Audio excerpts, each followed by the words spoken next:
Hey boys and girls, how are you today? I'm so excited that we get to make art together again, whether it's on Tuesday or any day of the week that you are with me. I'm so glad to be with you.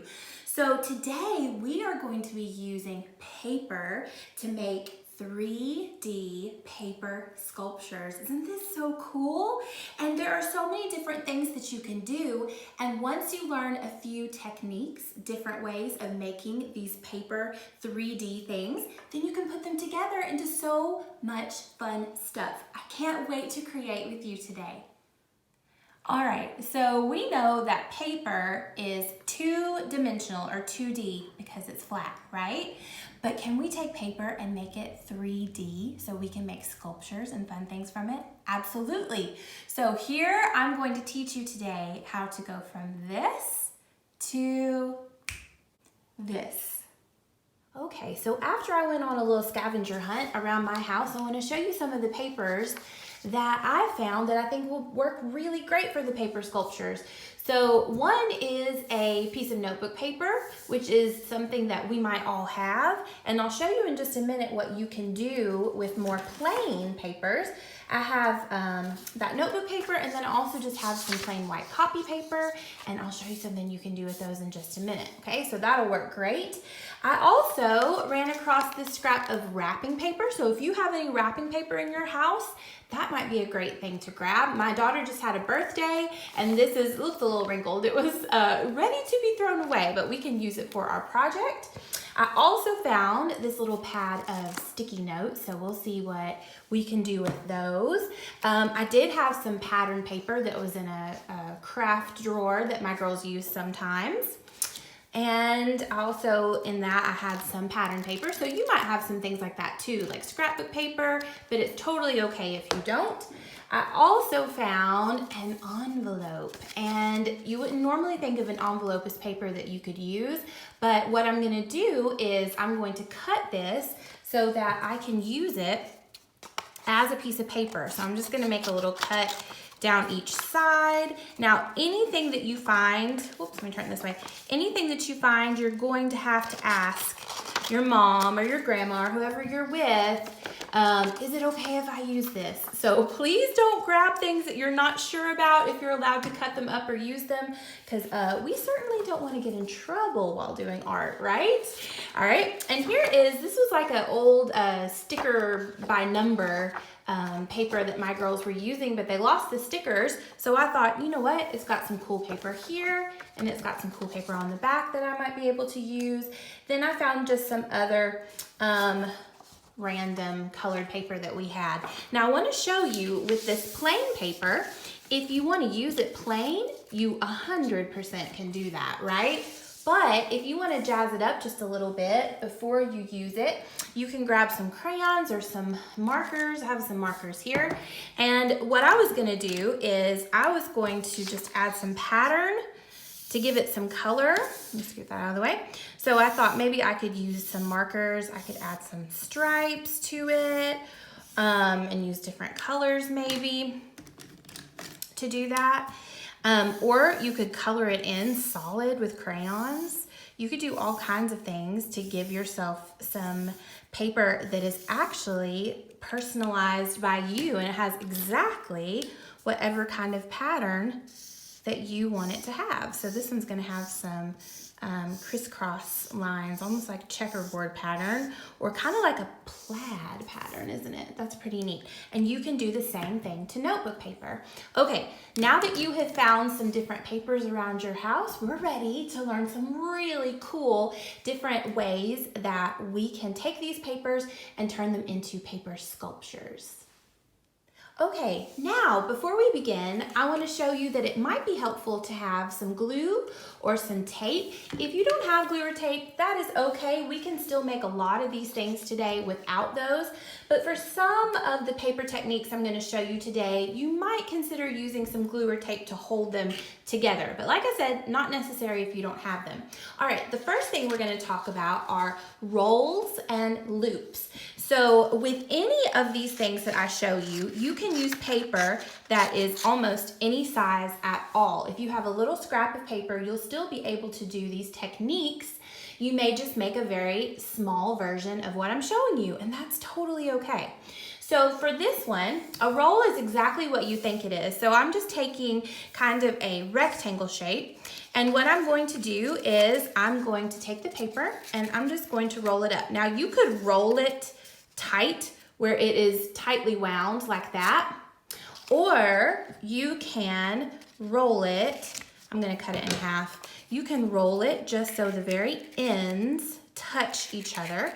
So for this, I might use just a little bit of tape to hold that together, okay? I'm gonna grab a little bit of tape, and you can make really big rolls, or you can make really small rolls. You can make, there's what that one looks like on the inside.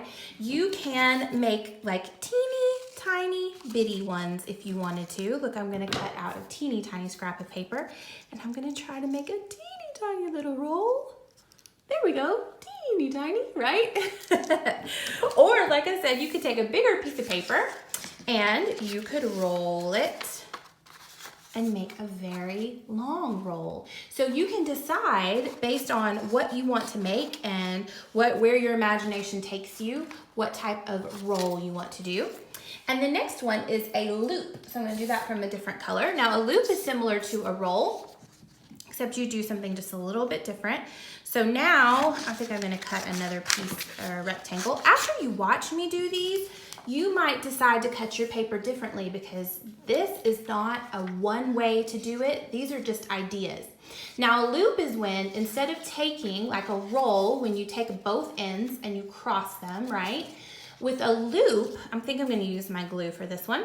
What you're going to do is you are gonna take the two ends and you are going to make them meet, okay? So I'm taking the two ends and I'm just going to make them touch and meet, and that becomes a loop.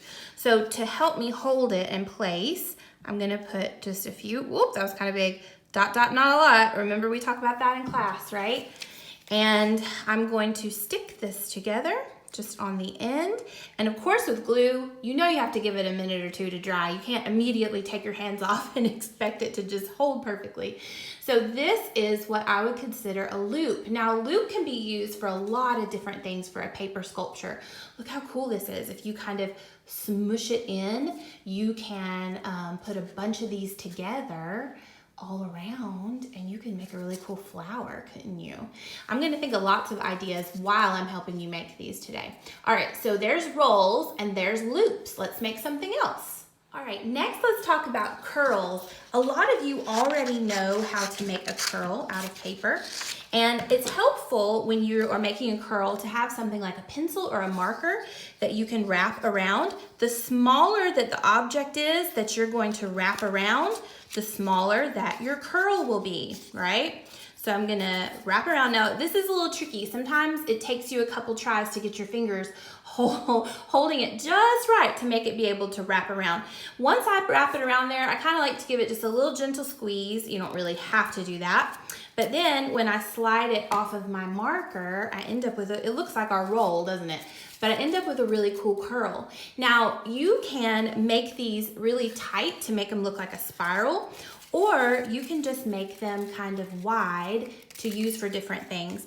If you end up cutting your paper really thin, like I'm gonna cut a really thin strip of paper, I can make a curl that is very tight. Sometimes they're a little harder to wrap, but I'm gonna wrap mine like this. Do you see how I'm not overlapping it very much? I'm just going around, okay, and making sure it's tight on there, and then I can take it off and it looks like that. How cool is that? So for curls, experiment with different sizes of paper and experiment with different sizes of tools to make yourself different curls.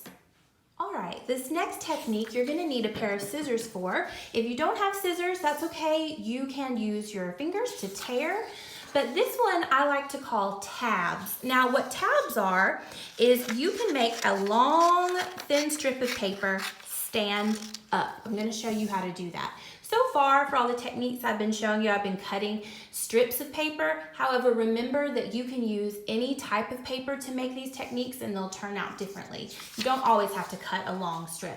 All right, so for tabs, I have this strip of paper, and then what I'm going to do at the bottom is I'm going to cut just little snips. Let me get a little bit closer so you can kind of see where I am here.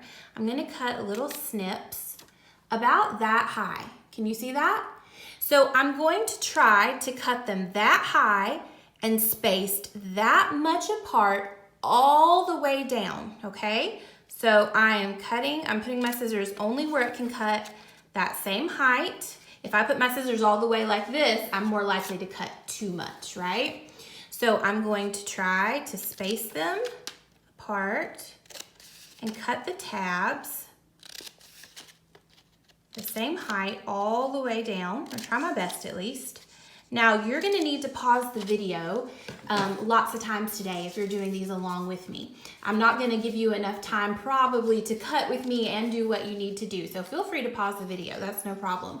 All right, so now I have all these little things at the bottom. It kind of looks like fringe. That's another technique we're gonna learn in a minute. But these are tabs, and what you can do is you can bend them opposite directions. So I'm gonna bend this one this way and bend this one this way. All right, did you see that? The next one I'll bend this way, then this one goes this way, and you're gonna do it opposite all the way down. Now, what do you think we're gonna do with these little tabs that are opposite all the way down? Guess what you can do? You can turn it upside down, and then it will stand up. How cool is that? You can make it stand up. This would make a really cool 3D effect on any artwork if you wanted to add one of these. Now, another cool fun thing you can do is when you glue it down to something, you glue it on something, you're gonna put the glue on the tabs. They're like little feet. So I would put like a dot of glue on each one if I wanted to stick it to something, or if I'm just playing with it, I can just stand it up, right? Okay. You can curl it and curve it and make some really interesting designs. Not only does the paper that's standing up look cool, but the tabs look really neat as well. All right, let's learn something else. Okay, for this next part, we're going to talk about fringe. A lot of you already know what fringe is. For the fringe, I've chosen the notebook paper. Do you want to guess why I chose notebook paper to make fringe? Because it already has lines, and that can show me where to cut to make my fringe really even. All right, now if you don't have notebook paper, it is absolutely no problem, but I thought this would be a cool use for this. So what I'm gonna do first for my fringe, I think, is I'm gonna cut off this top part, and then I'm gonna use the notebook paper lines as a guide. I wanna make my fringe 2 notebook lines wide. So do you see how I have 2 notebook lines there? Okay. Now for fringe, you don't cut all the way up because then you would cut off a piece of paper, right? But you decide about how high up you want your fringe to go. So for this, I think what I'm going to do is I'm going to cut up to the red line. I really like the notebook paper for learning this technique because it gives you a good guide to be able to see exactly where you're making cuts. If you're making fringe on a plain piece of paper, then you will want to kind of use your eyes to make a mark where you want to stop your fringe. All right, so you can see my fringe is all ready. Woohoo! Looks like a party, doesn't it? You can make a really cool banner this way. All right, so I could keep going on that. Whoop, if I can get it to lay flat. Or let me just show you on a smaller piece of paper. All right, I'm gonna cut a little bit of this pink, kind of like a square. And then now I'm just gonna use my eyeballs, right? And imagine where I want my fringe to stop. And I'm going to just snip, use my scissors, and try to make them the same width apart all the way across. That takes a little bit of practice, right? But let me show you something really fun you can also do with fringe. So now I have this really pretty fringe, and did you know we can use another technique we already learned and add it to the fringe? I can use the curling technique and curl the ends of my fringe. Watch your fingers there. Woo! Be careful. Woo, I love this fringe. Fringe is so fun. You can leave it like this, Or you could even tape it together and you could do something kind of fun with this, right? But I want to show you how to curl it. So once again, you're going to take a pencil or a marker or something. Let me get one that's a little bit longer. Ooh, that one matches my pink, doesn't it? And you can just wrap up just the end, okay? You can experiment with different ways of how you want to hold it. I'm trying to think on mine how I want to hold it. I think I actually want to grab a marker there we go. That one's a little bit longer. And you can experiment with how to curl it around. You can start kind of up at the top and wrap it, or you can start at the bottom and you can kind of pull it up. This one's just a little bit more tricky. So maybe kind of hold your marker in place and then wrap it around. I don't know. I'm gonna have to play with this one a little bit, but you can experiment with some ways that you can curl your fringe or wrap it up or do something really fun with it. Fringe is a great one. Okay, the next technique I want to teach you is called a pleat, and I think I'm going to use my wrapping paper for this. So I'm going to cut a strip of my wrapping paper, and now I'm going to teach you how to do a pleat, which is also, sometimes you guys like to call it a fan fold, right? So basically, what you're gonna do is you're gonna take your strip of paper, or you can even do it with a wide piece of paper, it doesn't matter, and you're gonna make folds that go back and forth. So I'm gonna start at the bottom, and I'm going to fold up, and then I'm going to fold back. Can you see that? It's like when you're making a fan, okay? So you see, I've already started. Now the trick is, that every time you fold, you wanna make sure that you are folding the same size as the last time that you folded, okay? So I'm gonna put this down on the table.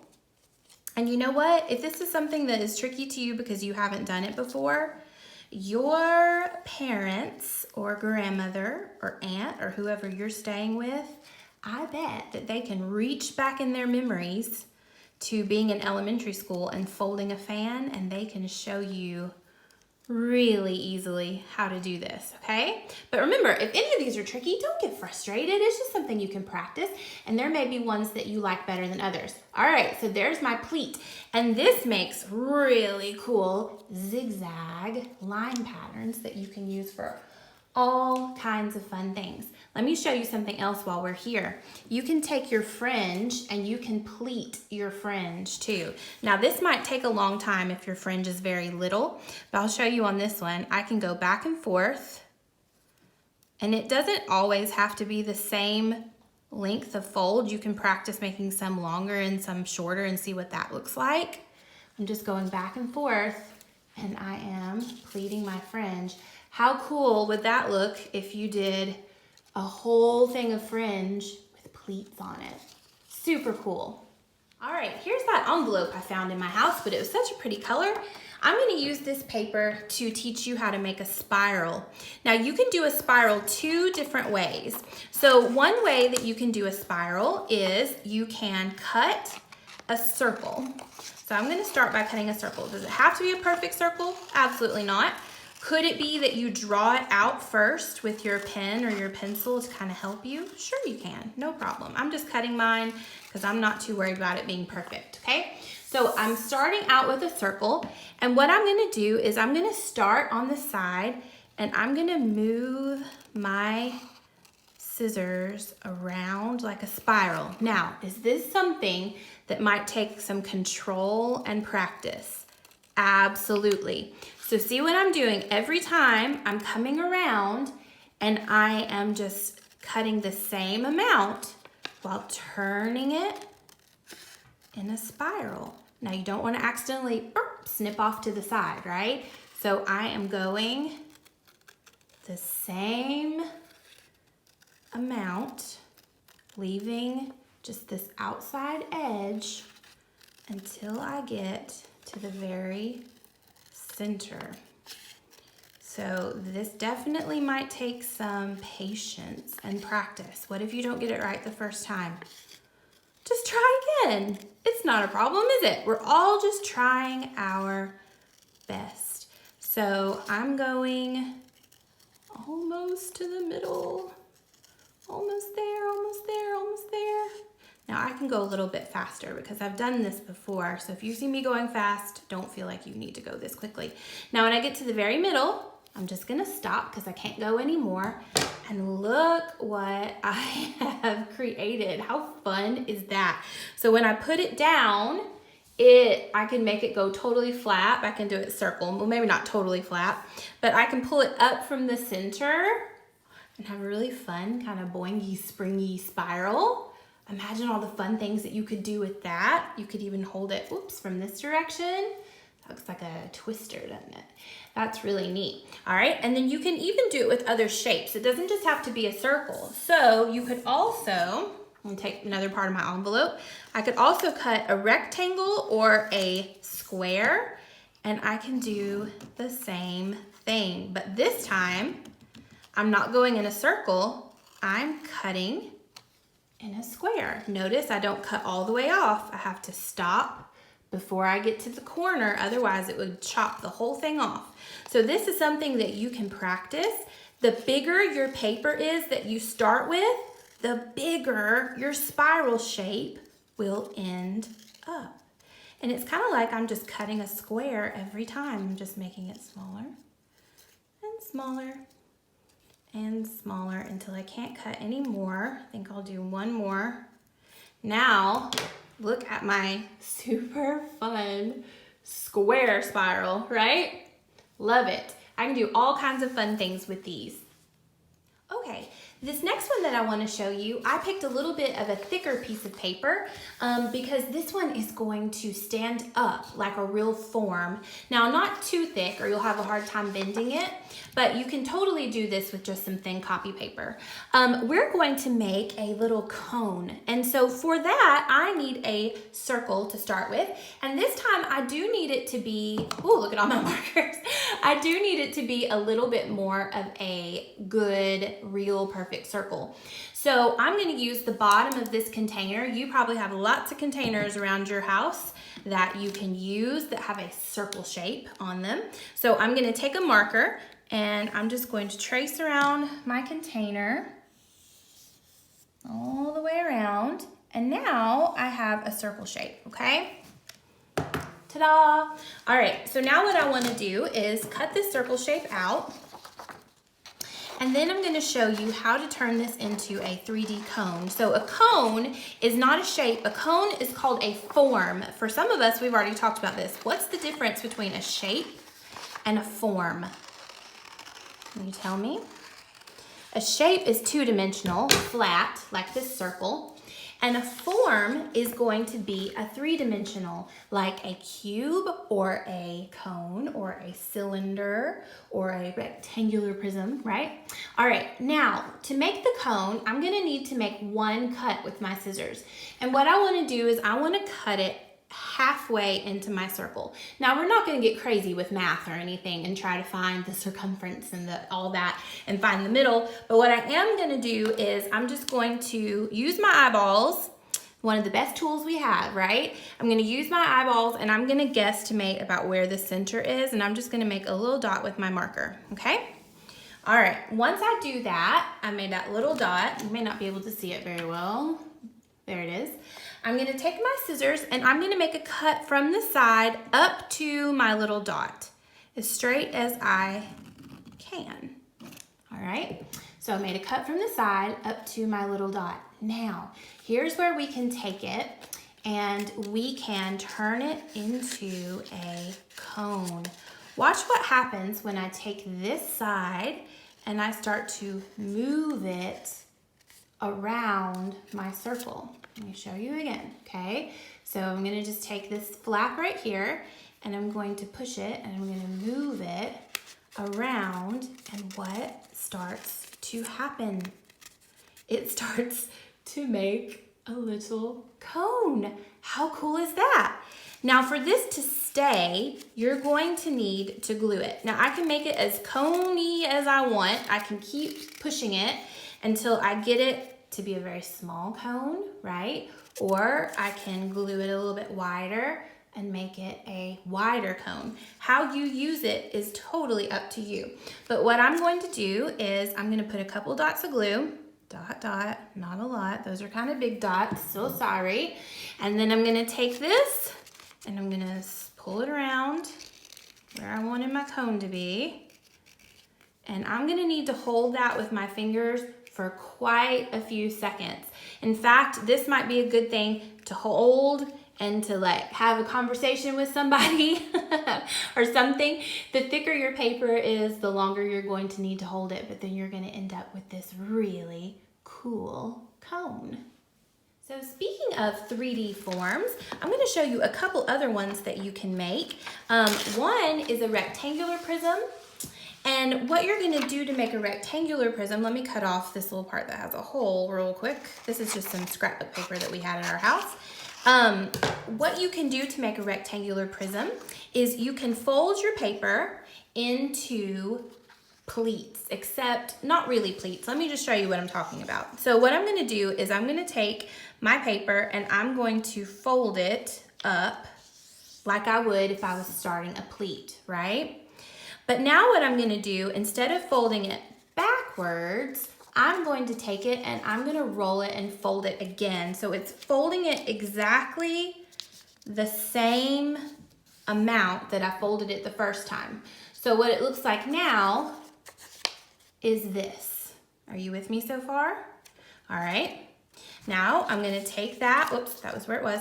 I'm gonna fold it one more time. So it's folding it exactly the same. Remember, if this is tricky for you, just try your best and you can always try again if you need to. So now what it looks like, if I unroll it, is it looks like this. Now we are almost to where I can make a rectangular prism.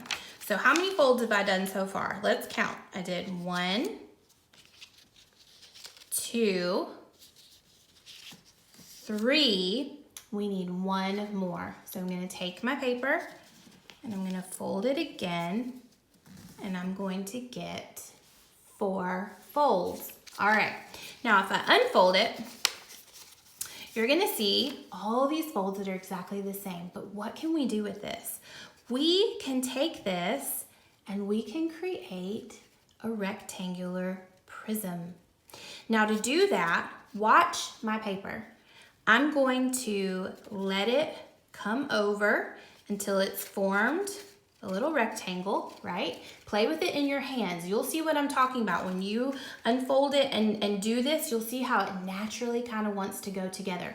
Now we've got a little flap here. I can take care of that in a minute.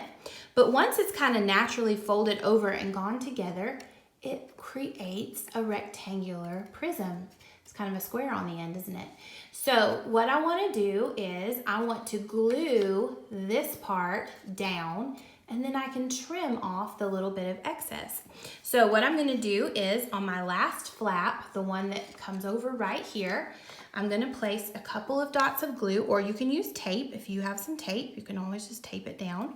I think that will be plenty for this. And then I'm going to carefully watch it again, put it in that little crease right there, and then I'm going to glue it, okay? I'm holding it together.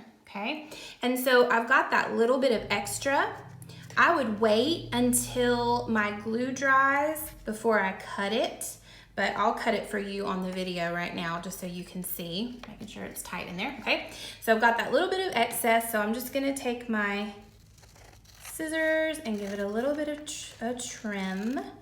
And now we have a rectangular prism. How cool is that? All right.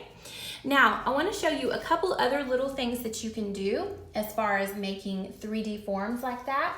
You can also make a triangular prism if I don't make as many folds. Let's see if I can make a smaller one. So I'm going to start with a rectangle piece of paper. May not be perfect, that is okay. So this time, I'm going to fold it 1,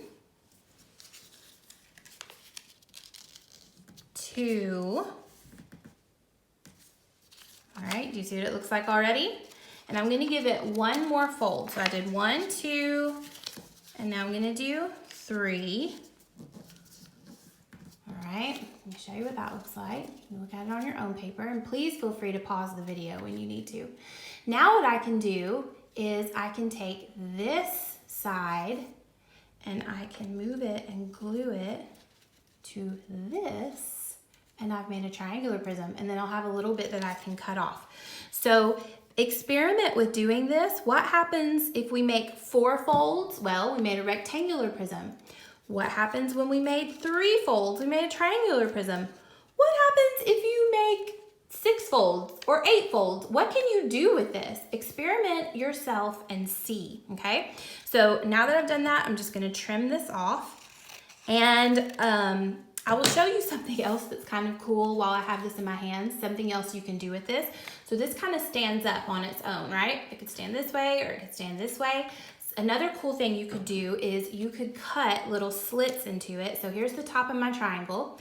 I'm gonna take my scissors and I'm going to just cut a little snip, snip, and cut a little snip, snip. You can put them wherever you want. Do you see those little snips in there? And something really fun that you can do is you can take other pieces of paper, like where's my pleat?